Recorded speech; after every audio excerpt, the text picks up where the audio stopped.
3차원 모델링을 할 때 만약에 이런 게 이렇게 있으면 모델링을 어떻게부터 처음부터 시작할지 좀 걱정스러운 게 있어요. 그래서 그런 걸 어떻게 하냐면 먼저 이제 모델링에서 이걸 그릴 거에서 어떤 규칙이 있는 걸 한번 삭제를 한번 해보세요. 첫 번째가 삭제할 게 테이퍼나 여기 이제 구배.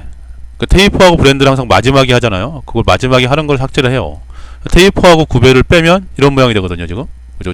그러니까 구배도 알 처리 같은 경우도 테이퍼나 구배는 테이퍼나 이제 알 처리 부분입니다. 알 처리를 삭제를 하면 알 처리도 이런 큰 게 아니라 이런 작은 알들을 다 삭제를 합니다. 머릿속에 삭제를 하는 거죠. 머릿속에서 생각을 해야 돼요. 그럼 삭제를 하게 되면은 얘가 이렇게 변하죠. 이렇게 변하고, 예, 이렇게 변하는 거죠. 그런 다음에 여기서 서페이스 가지고 이렇게 솔리드를 잘라내서 만들었던 부분을 삭제를 합니다. 또 이런 부분 같은 경우도 이런 서페이스를 만들어 가지고 트림 바디 이렇게 해서 만들어낸 거죠. 그래서 얘를 이렇게 여기 부분도 그렇죠. 여기 부분도 그렇습니다. 그래서 삭제를 하게 되면 얘가 또 이렇게 단순화됩니다. 이런 데가 쭉 뻗어 나오는 거죠. 쭉 뻗어 나옵니다. 그 다음에 솔리드 편집 명령. 이거 같은 경우 여기 셀로 해가지고 두께를 주고 알 처리를 한 다음에 제가 브랜드 알 처리를 한 다음에 셀로 두께를 주고 해서 이렇게 만들어진 거거든요. 그래서 그런 걸 삭제를 하면 얘가 이제 블럭이 만들어져요. 그럼 블럭 가지고 이렇게 거꾸로 뺐던 걸 그려 나가면 돼요. 제가 하나 요걸 한번 보여드리면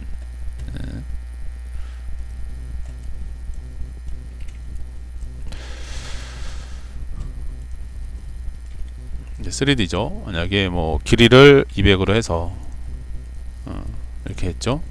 그런 다음에 큰알 같은 경우에는 셀을 먹여야 되기 때문에 알 처리는 거의 마지막에 하는데 구배나 큰알 같은 경우에는 같이 처음에 하기도 합니다. 왜냐하면 이런 셀이 먹어야 되기 때문에 선택한 거에서 땅굴 파고 들어간다라고 생각하시면 돼요.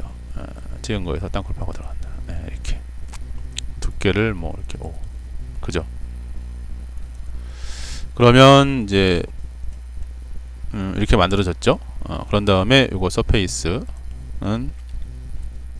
스플라인 하나 그려가지고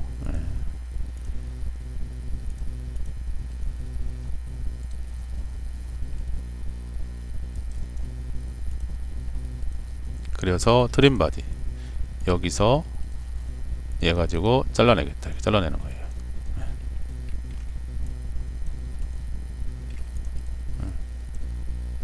잘라내고 구배 주고 그 다음에 알 처리하는 거죠.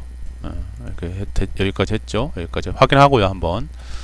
그러니까 이제 알 처리나 구배는 가장 마지막에 하는 거기 때문에 설계가 잘 되는지 한번 확인을 해야 됩니다. 그런 다음에 구배를 주고 이제 조그만 알 처리 같은 걸 이렇게 하시면 돼요. 구배도 주고 여기서 주고 알 처리 하시면 되죠. 이런 데들.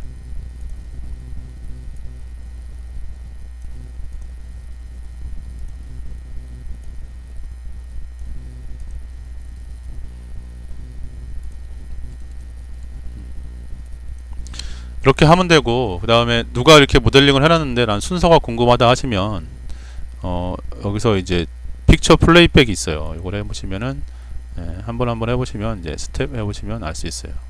뭐 한다 여기 나오죠. 이렇게 해서 이렇게 해서 이렇게 해서 이렇게 해서 픽처가 있어야 돼요. 그죠? 여기 나오죠. 픽처 이름이. 누가 모델링 한 거를 검사를 해볼 수 있어요. 그러니까 여기 보시면 거꾸로 생각하는 거죠. 알 처리 먼저 빼고 이런 것들, 그죠? 빼고, 그죠? 트림 바디도 빼내고, 물체가 굉장히 단순해집니다. 이런 셀도 빼내고, 알 처리 빼내면 이거부터 시작하는 거예요. 이렇게 생각하시면 3D 모델링을 계획을 잡을 수 있어요. 어떻게 해야 되는지. 생각 안 떠오르시면 하여간 이런 바탕에 무조건 일단 해보세요. 해보시고 해보시다 보면 아마 생각이 떠오르실 겁니다. 계속 하시면.